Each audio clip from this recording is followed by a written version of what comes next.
Hello everyone, welcome back to my YouTube channel. इस video में हम chapter 6 physical and chemical changes chapter को start करने जा रहे हैं, जिसके हम यहाँ पर नोट्स करेंगे एंड उसको समझेंगे एंड आपको अपनी नोटबुक में इसको कॉपी करना है। So let's start it. तो सबसे पहले चैप्टर का नाम है फिजिकल एंड केमिकल चेंजेस। तो हम सबसे पहले चेंजेस के बारे में पढ़ेंगे। तो ब्रॉडली देर आर होते तो बहुत टाइप के चेंजेस है। ब्रॉडली मतलब अगर हम बहुत ही मोटे मोटे टाइप में बात करें, ठीक है, तो मेन दो तरीके के होते हैं, फिजिकल एंड केमिकल चेंजेस, ठीक है। फिर बाकी इनकी फर्दर क्लासिफिकेशन भी होती होगी, ठीक है। लेकिन अगर हम एकदम मेन की बात करें तो ब्रॉडली का मतलब हो गया main there are two types of the changes, physical और केमिकल चेंजेस, जो कि आप 6th क्लास में पढ़कर आ चुके हो। तो इस क्लास में फिर क्या देखना है, तो सबसे पहले फिजिकल चेंजेस की बात करते हैं। अ change in which a substance undergoes a change in its physical properties is called a physical change.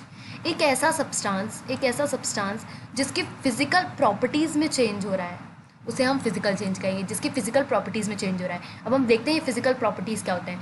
जैसे properties such as shape, size, colour, state of substance are called its physical property, उसको हम कहते हैं physical. अगर किसी भी substance के shape, size, colour, state में अगर चेंज हो रहा है तो उसे हम फिजिकल चेंज कहेंगे, ठीक है। इट इज़ जनरली रिवर्सिबल होता है, आपने पढ़ रखा है, okay. In such changes new substance are form, और ऐसे चेंजेस में नए सब्सटेंस नहीं बनते हैं। तो एक तरीके से देखें तो ये जो चपाती आपने बनाई है, इससे वापस डो तो नहीं बन सकता, बट आप अगर यहाँ पर देखो तो इसका जो है शेप चेंज हुआ, ठीक है। तो इसलिए जस्ट मैंने यहाँ पर इसको लगा दिया एग्जाम्पल के लिए।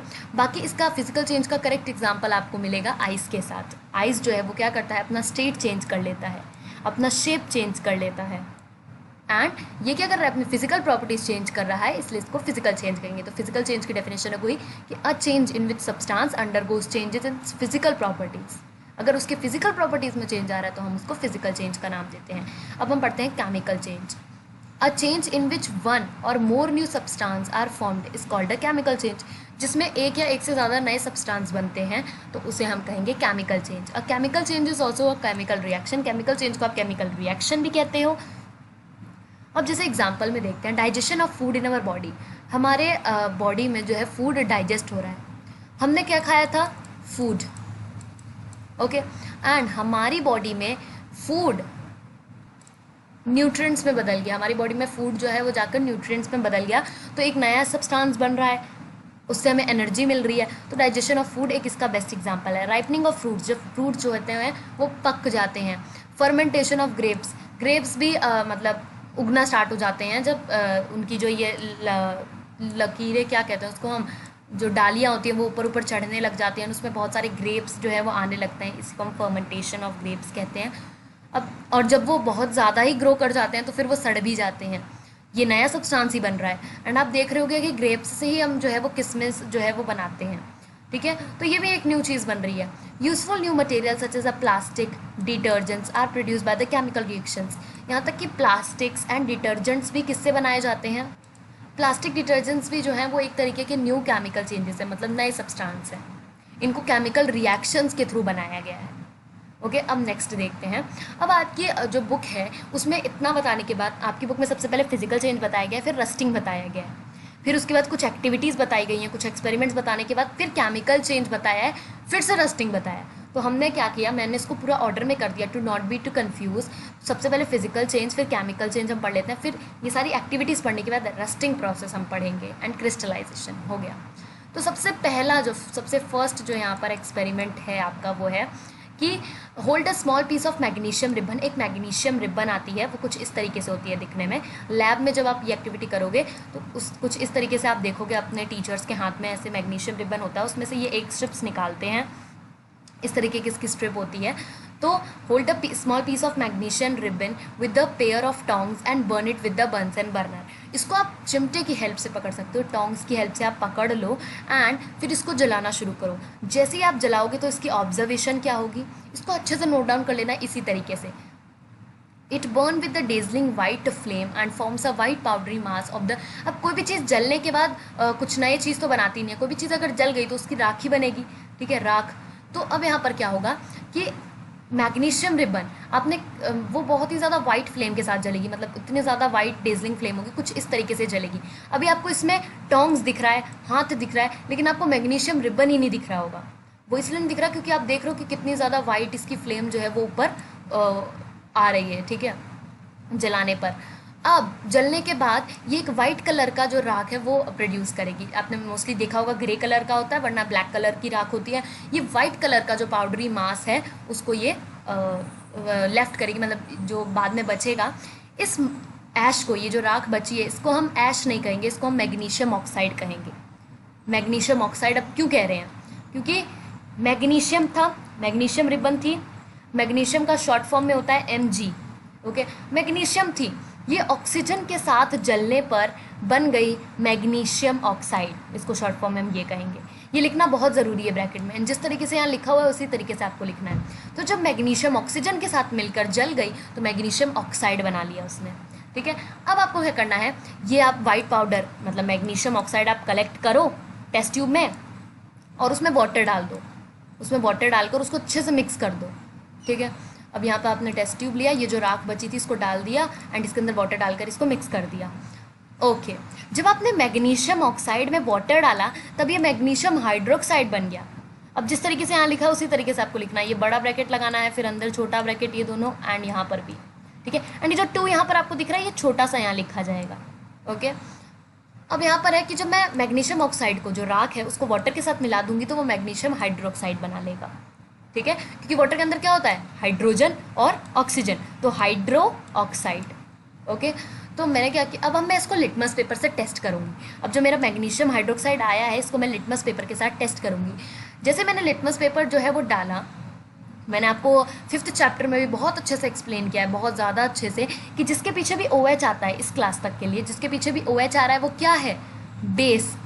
तो जब मैंने लिटमस पेपर से इसको टेस्ट किया तो ये क्या होगा, हाइड्रोक्साइड भी लग रहा है पीछे, फॉर्मूले में OH भी आ रहा है, तो ये एक बेस होगा। तो आप यहाँ लिख सकते हो ब्रैकेट में, it will turn into blue base, okay. यहाँ पर भी लिखा हुआ है बाय द वे इन्फ्रेंस में, इन्फ्रेंस आप इसको इन्फ्रेंस को काट कर यहाँ पर कंक्लूजन भी लिख सकते हो कि हमारा क्या कंक्लूजन क्या होता है, क्या चीज़ लास्ट में आपने ऑब्जर्व की। It is a chemical change, आपने ये देखा कि एक केमिकल चेंज है, ये काट दो, कॉम्बिनेशन रिएक्शन, ओके। तो आपने देखा कि ये क्या है, एक केमिकल चेंज है। एंड रेड लिटमस, जो रेड लिटमस पेपर है वो आपका ब्लू में बदल गया, क्यों? क्योंकि एक हाइड्रोक्साइड है, ये बेसिक है नेचर में। तो ये थी आपकी पहली एक्टिविटी, आई होप आप इसको समझ गए होंगे। हमने क्या करना है, मैग्नीशियम रिबन लेना है, सबसे पहले इसको सैंड पेपर से आपके स्कूल वाले क्या करेंगे, साफ़ करेंगे, इसको सैंड पेपर से अच्छे से साफ़ कर देंगे। अच्छा, साफ़ क्यों कर रहे हैं हम, वो अभी आप नेक्स्ट 10th वगैरह क्लासेस में पढ़ोगे। इसको हम साफ़ इसलिए करते हैं क्योंकि इसके ऊपर सबसे पहले मैग्नीशियम ऑक्साइड की लेयर होती है। जब आप इसको सैंड पेपर से साफ़ करते हो तो ये ऑक्साइड हट जाता है, सिर्फ मैग्नीशियम की लेयर बचती है, ठीक है। तो ये चीज़ हो गई। अब आपने इसको टोंग्स की हेल्प से, या फिर आप किसी स्टैंड पर भी इसको लगा सकते हो, या फिर अपने हैंड से टोंग्स पकड़ लो, ठीक है। यहाँ पर देखो, इसको स्टैंड पर लगा दिया है। अब आप देखोगे कि आप यहाँ पर रिबन नहीं दिख रही है क्योंकि बिल्कुल एकदम वाइट डेजलिंग फ्लेम के साथ ये जलती है। इसके बाद ये ऐश प्रोड्यूस करेगी, जिस ऐश का नाम है मैग्नीशियम ऑक्साइड। एंड इस मैग्नीशियम ऑक्साइड को जैसे ही आप वाटर के साथ मिक्स करोगे ये बन जाएगी मैग्नीशियम हाइड्रोक्साइड। मैग्नीशियम हाइड्रोक्साइड क्यों बन रहा है, मैग्नीशियम तो ठीक है, बट हाइड्रोक्साइड क्यों बन रहा है, हाइड्रोक्साइड वो इसलिए बन रहा है क्योंकि वाटर बनता है हाइड्रोजन और ऑक्सीजन से, इसलिए आगे लग गया है हाइड्रो ऑक्साइड, ओके। नेक्स्ट अब हम सेकेंड एक्टिविटी देखते हैं। सेकेंड एक्टिविटी में क्या करना है, आपको एक बात पता होना चाहिए कि iron is more reactive metal than copper. Iron ज़्यादा ताकतवर होता है कॉपर से। आयरन क्या होता है, ज़्यादा ताकतवर कॉपर से होता है। ये चीज़ आप अपने दिमाग में ये लाइन बिठा लो। So when iron nail is dim, तो हमने क्या किया, एक कॉपर सल्फेट सोल्यूशन बनाया जो कि ब्लू कलर का होता है। अब कैसे बनाना है, क्या होता है कॉपर सल्फेट, आपको लेना है एक बीकर, उसके अंदर आपको कॉपर सल्फेट का पाउडर डालना है। अभी पाउडर मैं आगे भी आपको दिखाऊंगी, जब क्रिस्टलाइजेशन का प्रोसेस होगा उसमें भी कॉपर सल्फेट का काम आना है। तो आपको क्या लेना है, कॉपर सल्फेट का पाउडर आता है, लैब्स में प्रेजेंट होता है। कॉपर सल्फेट का पाउडर को वाटर के साथ मिक्स कर दोगे तो वो कॉपर सल्फेट सोल्यूशन बन जाएगा।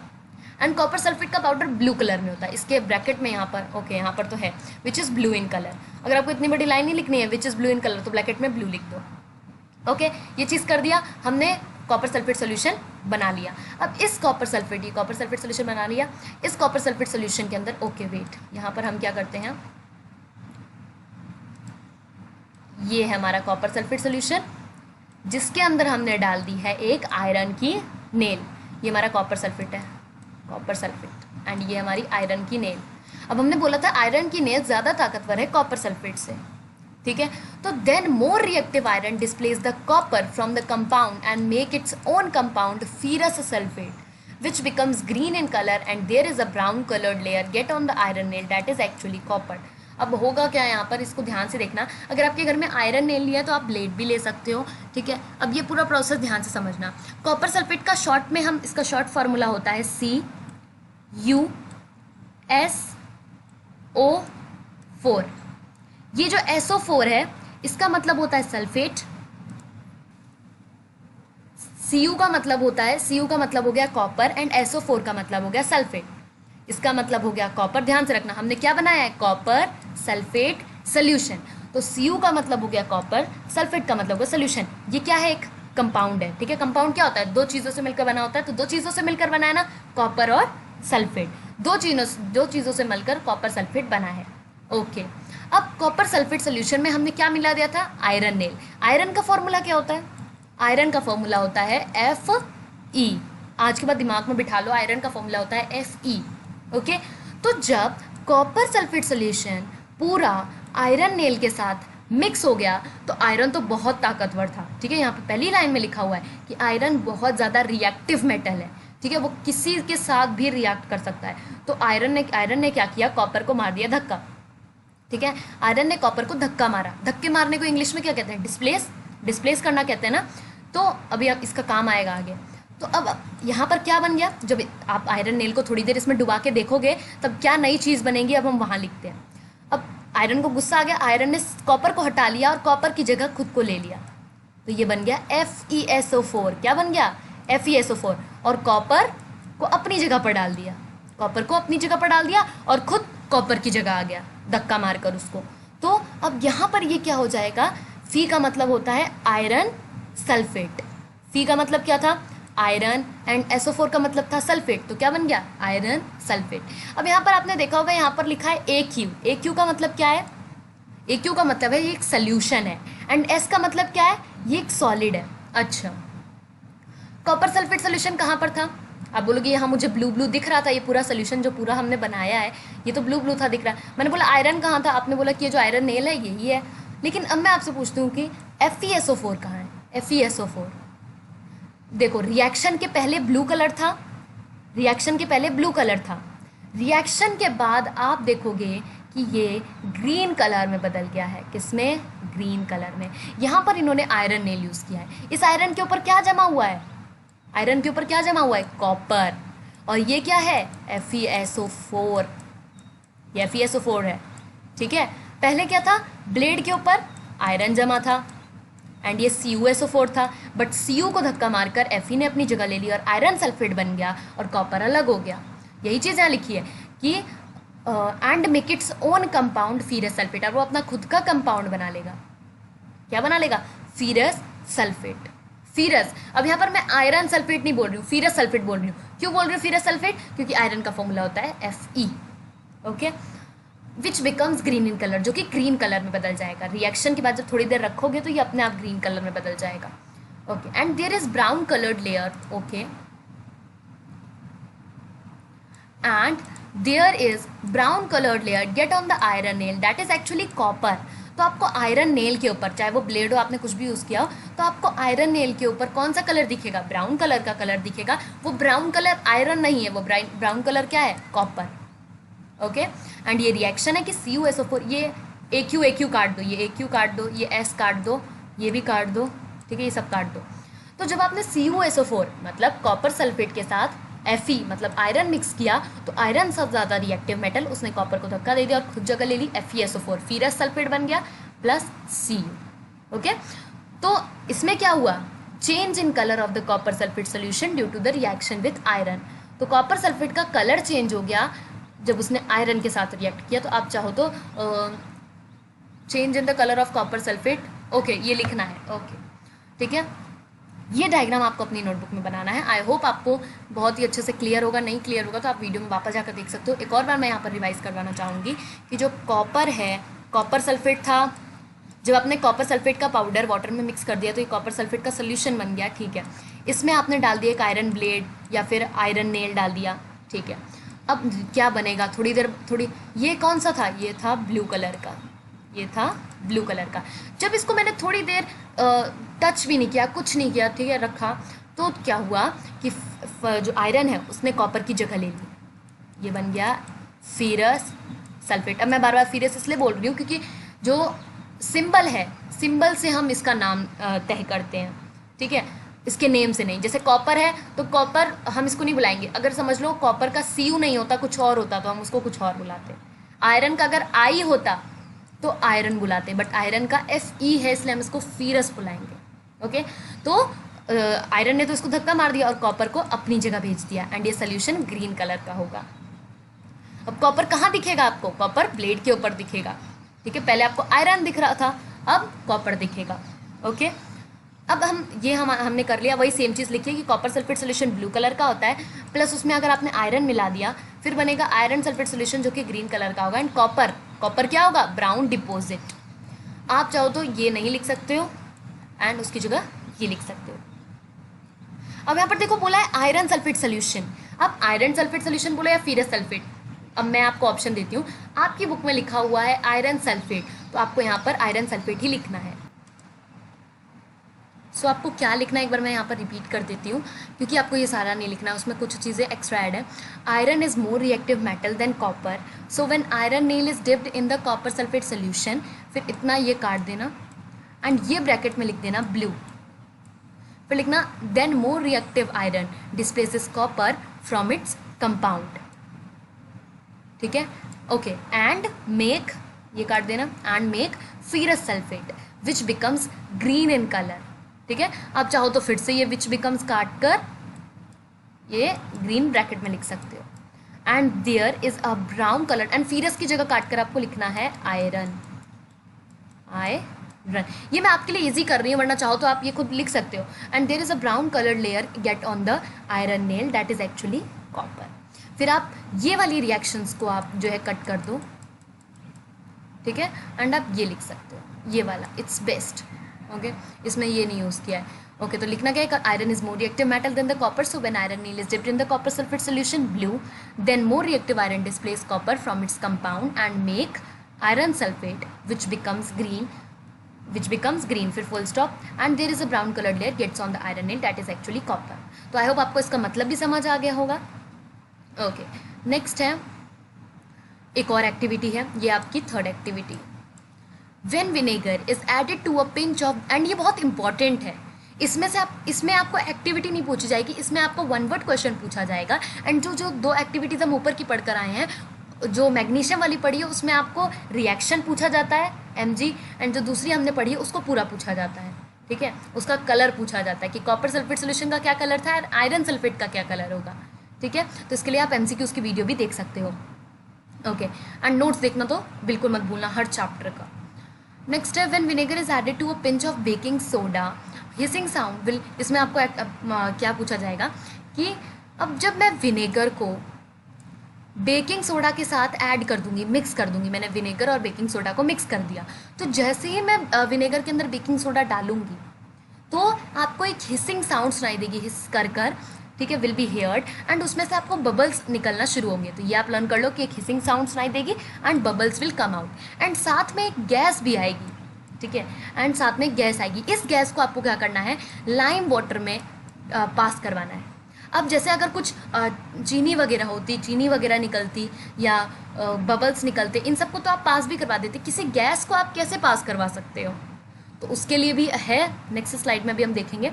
तो also gas will come out, तो हिसिंग साउंड, बबल्स और गैस निकलेगी, एंड जो गैस निकलेगी उस गैस का नाम पूछा ही जाता है, जिसका गैस का नाम है कार्बन डाइऑक्साइड। तो विनेगर, जिसे हम एसिटिक एसिड कहते हैं, हमने चैप्टर 5 में पढ़ा है कि विनेगर के अंदर एसिटिक एसिड होता है, प्लस बेकिंग सोडा जो सोडियम हाइड्रोजन कार्बोनेट होता है।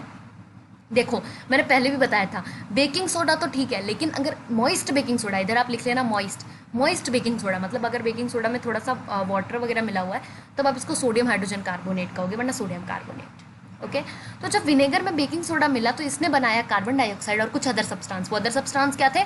Bubbles and hissing sound. तो कौन सी गैस निकली? Carbon dioxide. इस कार्बन डाइऑक्साइड को आपको ले जाना है लाइम वाटर में। अब आप वो कैसे करोगे? तो when carbon dioxide is pass through lime water, calcium carbonates form which makes a lime water milky. अच्छा, लाइम वाटर को हम पिछले चैप्टर में पढ़ के आ चुके हैं, 5th चैप्टर में, कि लाइम वाटर को हम क्या कहते हैं, क्विक लाइम। ठीक है, ओके, तो अब हम पढ़ते हैं। तो मैंने बोला कि हम कार्बन डाइऑक्साइड को पास करवाना है, ये है आपका, ये जो आपने विनेगर वगैरह बनाया है ये वो है, एंड ये आपका लाइम वाटर, ये आपका लाइम वाटर है, एंड इसी के अंदर आपको ये गैस, जो गैस निकल रही है, इस गैस को आपको डालना है। तो आपने क्या किया, एक बहुत मोटा सा कॉर्क लगा दिया, ठीक है, इसको बंद करने के लिए, एंड इसमें से एक पाइप ट्रांसफ़र कर दी। जब आपको आपके घर से वाटर लाना होता है, मतलब कहीं से भी आपके घर में वाटर आता है, वो पाइप के थ्रू आता है, तो गैस को भी पाइप के थ्रू पास करवाओगे। यहाँ पर आप एक सब्सटेंस लगा दोगे, कोई भी मोटी सी चीज़ लगा दोगे, जिसकी वजह से गैस और कहीं ना जाए, सिर्फ पाइप के थ्रू जाए।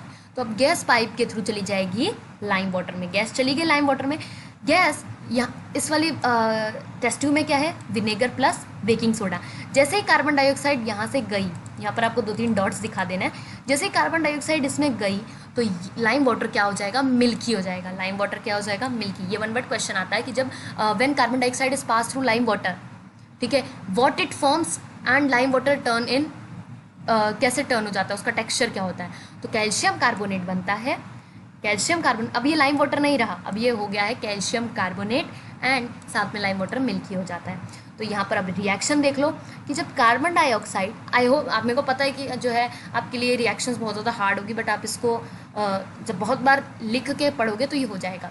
कार्बन डाइऑक्साइड को आपको भी पता है हम क्या लिखते हैं, CO, एंड ये 2 कैपिटल में नहीं होगा, ये 2 स्मॉल में, मतलब बिग लेटर्स में नहीं होगा, ये स्मॉल में हो जाएगा। CO2 को जब आपने लाइम वाटर यानी CaOH2। अच्छा, अब मैं आपसे यहाँ क्वेश्चन पूछना चाहती हूँ कि लाइम वाटर क्या है, एसिड है या बेसिक है। तो आप जब फटाफट आंसर दे दोगे कि ये बेसिक है। क्यों बेसिक है, क्योंकि इसके पीछे यहाँ पर आप देख रहे हो इसके फॉर्मूले में OH लगा है, ठीक है, ओके। सो ये लाइम वाटर हो गया। कार्बन डाइऑक्साइड में जब लाइम वाटर मिल रहा है CaH2, तब ये कैल्शियम कार्बोनेट बना रहा है, एंड साथ में water, okay. So I hope ये थर्ड एक्टिविटी भी आपको क्लियर होगी। द फॉलोइंग, अच्छा, एक मुझे कोई साइंटिस्ट, कोई भी स्टूडेंट है, कोई हायर, कोई आपका सीनियर है, वो कोई भी एक्टिविटी कर रहा है, आप कैसे पता करोगे कि वो एक्टिविटी केमिकल चेंज है, कैसे पता करोगे। अगर उसमें से हीट निकल रही है, लाइट निकल रही है, कोई भी अल्ट्रा वायलेट चीज़ निकल रही है, ठीक है, चाहे वो, अगर हम उसको, उसके अंदर वो चीज़ एब्जॉर्ब हो रही है या फिर उससे निकल रही है, अगर ऐसा कुछ हो रहा है तो उसका मतलब समझ जाओ वो केमिकल चेंज है। अगर कोई भी साउंड प्रोड्यूस हो रही है, जैसे इसमें हिसिंग साउंड प्रोड्यूस हो रही थी, समझ जाओ ये केमिकल चेंज है। जिस चेंज में स्मेल आती है, ठीक है, एक न्यू स्मेल अगर आ रही है, तो या फिर आपकी स्मेल में चेंज है, मतलब पहले स्मेल कुछ और थी और अब स्मेल कुछ और है, या फिर एक नई स्मेल प्रोड्यूस हो रही है, पहले कोई स्मेल थी नहीं, अब स्मेल आ रही है, तो ये अगर चीज़ें हो रही हैं तो समझ जाओ कि एक केमिकल रिएक्शन, एक केमिकल चेंज हो रहा है। अगर कलर में चेंज हो रहा है तो समझ जाओ कि एक केमिकल चेंज हो रहा है। अगर कोई न्यू गैस भी निकल रही है तो इसका मतलब भी केमिकल चेंज हो रहा है। तो ये कुछ चीज़ें हैं जिससे आपको पता लग सके कि एक केमिकल चेंज हो रहा है। नेक्स्ट है, burning of any substance is a chemical change. किसी भी सब्सटेंस को आप जलाते हो तो ये केमिकल चेंज है, इतना तो पता है, क्योंकि उसमें से कोई ना कोई गैस निकलती ही है। Burning is always accompanied by the production of heat, and burning की वजह से हमेशा हीट प्रोड्यूस होती है। अब इससे ज़्यादा और क्या चाहिए, हीट है, एंड गैस से ज़्यादा और क्या चाहिए ये पता लगाने के लिए कि केमिकल चेंज है। जैसे आप फायर क्रैकर्स बंद करते हो तो उसमें जो है हीट प्रोड्यूस होती है, गैसेस निकलती है, गैसेस बहुत ज़्यादा अमाउंट में निकलती है। इसको अब मैं फिजिकल चेंज थोड़ी ना कहूँगी, ठीक है। तो जब आप पटाखा फोड़ लेते हो तो जो है वो उसमें से जितनी भी चीज़ें वो निकल जाती हैं वो ऐश में कन्वर्ट हो जाती हैं। मैग्नीशियम रिबन वाली जो चीज़ थी ये भी केमिकल चेंज थी, okay okay. An apple acquires a brown colour if it is not consume immediately. अगर आपने एप्पल को काटा, अगर आपने उस एप्पल को 5 मिनट के लिए सिंपल रख दिया, उसको नहीं खाया, तो आप देखोगे उसके ऊपर एक ब्राउन कलर का कलर आ जाएगा। इसका मतलब इसके ऊपर क्या हो रहा है, कलर का चेंज हो रहा है। The change of the colour in this case is due to the formation of new substance. क्यों ये चेंज हो रहा है, वो इसलिए चेंज हो रहा है क्योंकि एक न्यू सब्सटेंस बन रहा है। इसका मतलब ये भी एक केमिकल चेंज है, ओके। अब नेक्स्ट है, अगर आपका खाना बर्बाद हो जाता है, ठीक है, आपका इसमें आप एग्जांपल दे सकते हो कि if an apples acquires a brown colour if it is not consumed immediately. ये पहला एग्जांपल है केमिकल चेंज का। दूसरा है फूड गेट स्पॉइल्ड, ठीक है, if it not consume immediately, okay. तो अगर खाने को नहीं लिया जाए तो भी ये कलर चेंज हो जाएगा। मैंने आपको बताया था रस्टिंग जो आपके आधा आधा कर स्टार्टिंग में थोड़ा सा रस्टिंग बता दिया है, फिर एंड में आपके चैप्टर के थोड़ा सा रस्टिंग बता दिया, तो हम सारी रस्टिंग अभी पढ़ लेते हैं। A film of brownish substance occur in an iron when it if it get contact with the air and water it is called rust. Rust किसे कहते हैं? आपने एक फिल्म ऑफ ब्राउनिश सब्सटेंस, आपने ब्राउनिश कलर का substance देखा होगा, ठीक है, कुछ इस तरीके का आप ब्राउनिश सब्सटेंस देखते हो, ये झूलों के ऊपर देखते हो, आप आयरन नील के ऊपर देखते हो। ये जो सब्सटेंस है, ये जो कलर है, सॉरी, ये जो कलर है ये तब हो जाता है आयरन के ऊपर जब आयरन हवा और वाटर के साथ कांटेक्ट, वाटर का मतलब ये नहीं कि सिर्फ पानी डालना, वाटर का मतलब वाटर वेपर, जब आयरन हवा और वाटर वेपर के साथ कांटेक्ट में आ जाता है, जैसे इसको थोड़ी सी भी हवा लग जाती है, वाटर वेपर के कांटेक्ट में आ जाता है, तो ये उसके ऊपर ये कुछ ऐसे brown film of brownish layer जम जाती है जिसको आप रस्ट कहते हो। एंड ये कौन से सीज़न में होगा? बेसिकली रेनी सीज़न में, क्योंकि रेनी सीज़न में हवा में थोड़ा बहुत वाटर वेपर भी प्रेजेंट होता है। इस प्रोसेस को, ये जो प्रोसेस हो रहा है इसको हम रस्टिंग कहेंगे, एंड ये जो ऊपर जम रहा है इसके ऊपर इसको हम रस्ट कहेंगे। ये कहाँ कहाँ होता है? Iron gates of park, park में जितने भी अगर आयरन गेट्स हैं, फार्म लैंड में अगर जितने भी आयरन गेट्स हैं, आयरन बेंचेस हैं जो लॉन्स और गार्डन में रखी गई हैं, ऑलमोस्ट सब चीज़ें जो आयरन से बनी हैं वो अगर आपने खुले में छोड़ी है तो उसके ऊपर रस्टिंग होगी। ओके, अभी रस्टिंग होती कैसे? आयरन जिसका फॉर्मूला है Fe, ठीक है, आयरन, जब आयरन ऑक्सीजन मतलब O2 जो कि कहाँ से मिला है? एयर से मिला है, जब आयरन O2 मतलब आयरन जो है वो O2 मतलब ऑक्सीजन के साथ एंड वाटर के साथ जैसे ही कांटेक्ट में आया तो इसने क्या बना लिया? इसने रस्ट बना लिया, रस्ट बना लिया। रस्ट को हम क्या कहेंगे? Iron oxide. अब यहाँ पर फिर आप पूछोगे कि हम आयरन ऑक्साइड क्यों कह रहे हैं? क्योंकि आयरन किसके साथ कांटेक्ट में आया है? ऑक्सीजन के कांटेक्ट में आया है। अब बोला कि इसमें हाइड्रो क्यों नहीं है? ऐसे होना चाहिए था ना, आयरन हाइड्रोक्साइड। तो हाइड्रो इसलिए नहीं है क्योंकि ये जो वाटर है, आप चाहोगे खुद कि मेरा आयरन ख़राब हो और उसके ऊपर जाकर पानी डालोगे, नहीं, ये जो वाटर है ये आपके ऑक्सीजन में ही मिला हुआ है, इसलिए जो है हमने इसको ऑक्सीजन ही माना एंड इसको ऑक्साइड में बदल दिया। बट यहाँ दिखाना है लिखा हुआ कि इसके अंदर वाटर भी है। ओके, तो iron plus oxygen plus water मिलकर बनाएगा रस्ट, जिसको हम केमिकल नेम में कहते हैं आयरन ऑक्साइड, जिसका फॉर्मूला होता है ये Fe2O3। इसको लिख लेना, बहुत, it's very very very important. Rusting में आएगा तो आपको उसकी डेफिनेशन लिखनी है, आपको रस्टिंग प्रोसेस पूछा जाता है, आपको उसकी डेफिनेशन लिखना है कि this process is called rusting, and इसकी एग्जांपल दे देना कि कहाँ कहाँ पर होता है। एंड अगर आपने एक ये जो रिएक्शन है ये भी लिख दिया तो आपके मार्क्स कन्फर्म है। Rusting only occur in the presence of both oxygen and water. अगर ऑक्सीजन और वाटर दोनों प्रेजेंट रहेगा तभी रस्टिंग होगी, सिर्फ एक प्रेजेंट होगा तो नहीं, इसलिए आपको यहाँ वाटर लिखना ज़रूरी था। भले ही वाटर ऑक्सीजन में प्रेजेंट है वेपर्स के फॉर्म में, बट आपको वाटर लिखना ज़रूरी है, ठीक है। तो वाटर वेपर की फॉर्म में भी हो सकता है। Rusting changes the effects of iron articles slowly and destroy them. Rusting क्या करता है? आयरन आर्टिकल्स को उसका इफेक्ट चेंज कर देता है, उसका दिखने, आपको देख के ही पता लग जाएगा कि ये रस्ट हो चुका है, ठीक है, और धीरे धीरे उनको डिस्ट्रॉय कर देता है। Since iron is use in making, iron कहाँ कहाँ यूज़ होता है, यहाँ पर फिर से आपको एग्जाम्पल्स दिए हैं, आप कोई भी एग्जाम्पल लिख सकते हो, ये वाले भी लिख सकते हो एंड आप ये वाले भी लिख सकते हो। ब्रिजेस में, शिप्स में, कार्स में, ट्रक्स में अगर उनकी बॉडी आयरन से बनी हुई है तो ये सब होगा। And monetary loss due to the rusting is huge. And जो पैसे का खर्च आता है, जब कोई इतनी बड़ी बड़ी शिप्स अगर ख़राब हो जाएंगी तो उसका भुगतेगा कौन? जिसने शिप्स में आयरन का ये यूज़ किया और फिर उसकी केयर नहीं की है। तो केयर कैसे की जाती है आयरन की, अभी हम ये पढ़ते हैं। तो the monetary loss due two is rusting is huge. आप चाहो तो ये लाइन लिखो या ना लिखो, एंड आप इसको एग्जाम्पल कर लिख सकते हो, bridges, ships, cars, trucks, bodies. अब आयरन को बचाने के लिए क्या किया जाए? अप्लाई, आप बेसिकली आप अपने घर में क्या करते हो, जो कूलर होता है वो आपका आयरन से बना होता है, तो आप क्या करते हो? कूलर को पेंट कर देते हो। बट आपको पता होना चाहिए कि आप ये रेगुलरली करना पड़ता है, आपको मतलब हर साल आपको ये करना पड़ता है। तो लेकिन ये रस्टिंग को बचाने का एक अच्छा तरीका है, apply a coat of paint, या तो आप उसके ऊपर पेंट कर दो या फिर ग्रीस कर दो। But these should apply regularly to prevent rusting. But ये सालों भर नहीं चलेगी, इसको आपको रेगुलरली अप्लाई करना पड़ेगा। अब दूसरा क्या तरीका है जिससे हमें पेंट रेगुलरली ना करना पड़े?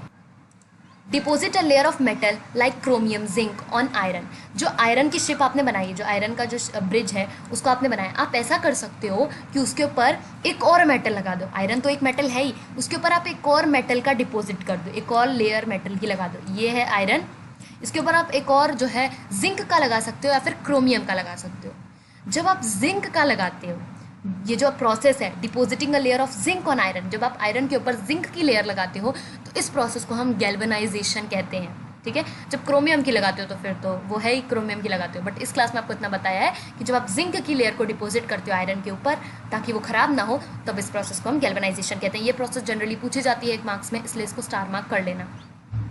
इसका एग्जाम्पल है कि जो पाइप्स हम अपने घर में यूज़ करते हैं जिससे वाटर आता है, उनको क्या किया जाता है, गैल्वनाइज्ड किया जाता है, मतलब उसके ऊपर जिंक की कोटिंग की जाती है ताकि उसको रस्टिंग से बचाया जा सके, क्योंकि वो तो लगातार पानी ही पहुंचा रही हैं, ठीक है, और ऑक्सीजन तो हवा में प्रेजेंट होता ही है, तो ये तो रस्ट होने का सबसे अच्छा तरीका है। तो हम इसको अगर गैल्वनाइज्ड कर लेंगे, उसके ऊपर जिंक की लेयर लगा देंगे तो नहीं होगा, ठीक है। अब शिप की रस्टिंग कैसे होती है, देखो आप, ships are made up of iron and a part of them remains under water, ठीक है। शिप्स आयरन से बनी होती है और उनका एक पार्ट जो है वो पूरा वाटर में डूबा होता है, ठीक है। तो on the part above water also water drops clinging to the ships outer surface. जो ये ऊपर वाला हिस्सा है तो इधर भी कुछ खास नहीं होता है, इधर से ऊपर से भी वाटर गिरता रहता है, जो टंकियाँ ऊपर लगी होती है उसमें से भी वाटर गिरता रहता है, तो आप चाहो तो इसको रिमूव भी कर सकते हो, ये ना लिखो। ओके, तो moreover the water of the sea contains a many salt. अब देखो बड़ी बड़ी शिप्स कहाँ चलती हैं, खारे पानी में चलती हैं, मतलब ऐसे वाटर में चलती हैं जहाँ पर जिस वाटर में सॉल्ट मिला होता है, तो सॉल्ट तो और अच्छा हो गया ना रस्ट को, मतलब रस्टिंग करने का, जंग लगाने का, रस्ट तो और ज़्यादा होगा अगर वाटर, अगर आप शिप को ऐसे वाटर में चला रहे हो जिसमें सॉल्ट मिक्स है, तो आपकी शिप और जल्दी रेस्ट करेगी। तो अब गैल्वनाइजेशन तो काम करने नहीं वाला, तो अब क्या किया जाए, ठीक है। तो moreover the water of the sea contains many salt, the salt water makes the process of rust formation faster. तो इससे क्या किया जाए, तो ऐसा painting is not correct, painting नहीं कर सकते, ठीक है। ये तो बिल्कुल ही अप्रोप्रिएट मेथड नहीं है कि आप हर साल जो है वो पेंटिंग ही करते रहो, हर साल नहीं, हर दिन में आपको पेंटिंग करनी पड़ेगी उसके ऊपर। तो क्या करना चाहिए कि स्टेनलेस स्टील, आप एक स्टेनलेस स्टील बनाओ, ठीक है, जिसके अंदर iron, carbon, iron, carbon, chromium, निकल, मैंगनीज, ये सारे मेटल्स मिक्स हों।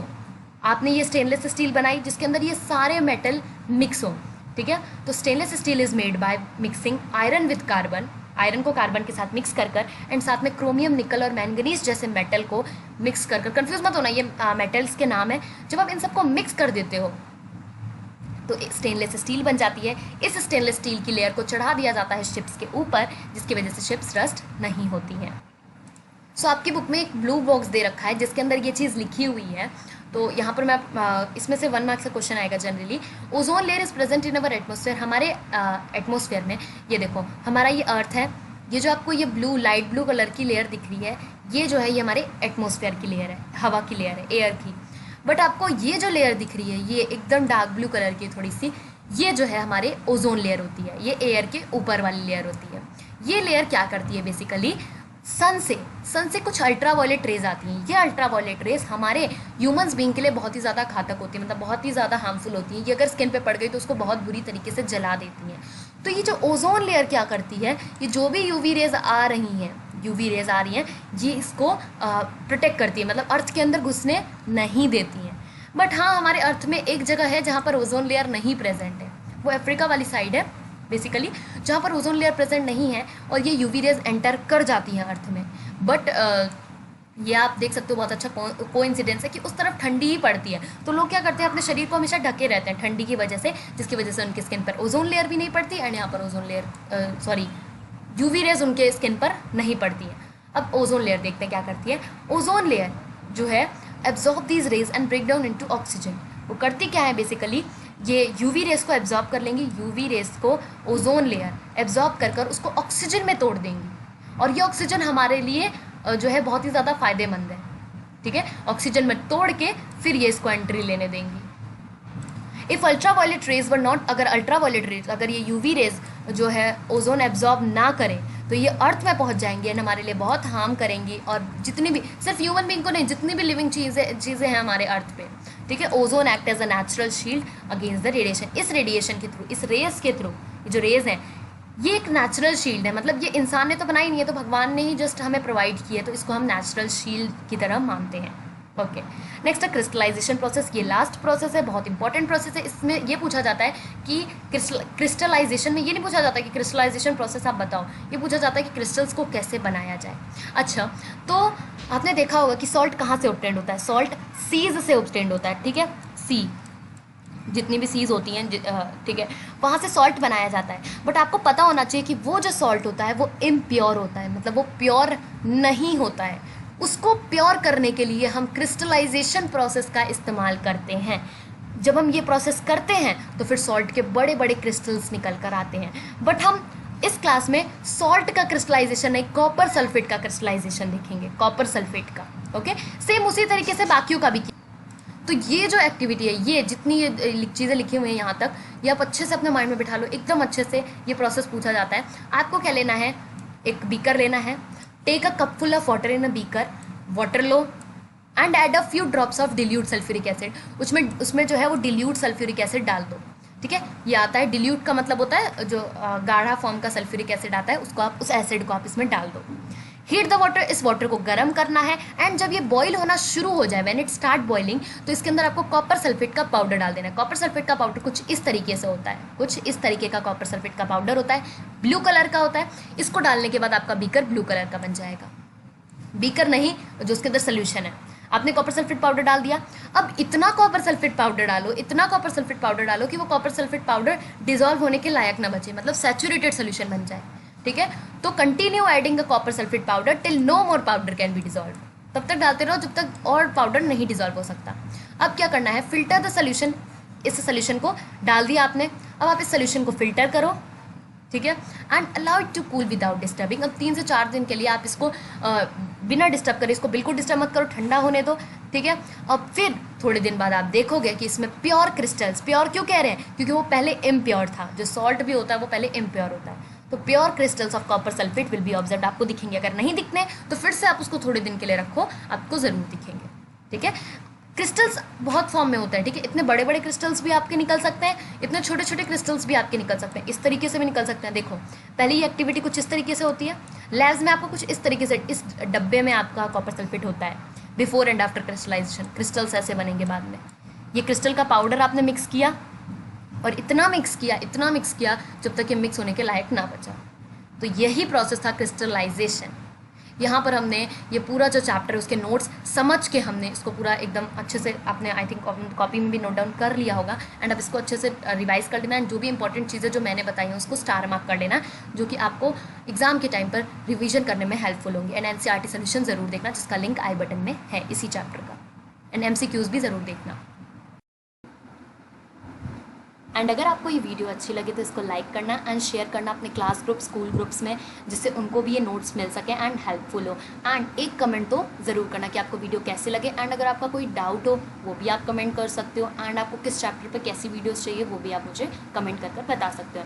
एंड चैनल को सब्सक्राइब ज़रूर करना, एंड इस वीडियो को लाइक ज़रूर करना, एंड नोटिफिकेशन बेल को ऑन कर देना, जिसकी वजह से आपको सारी वीडियोज़ मिलती रहेंगी। Thank you very much.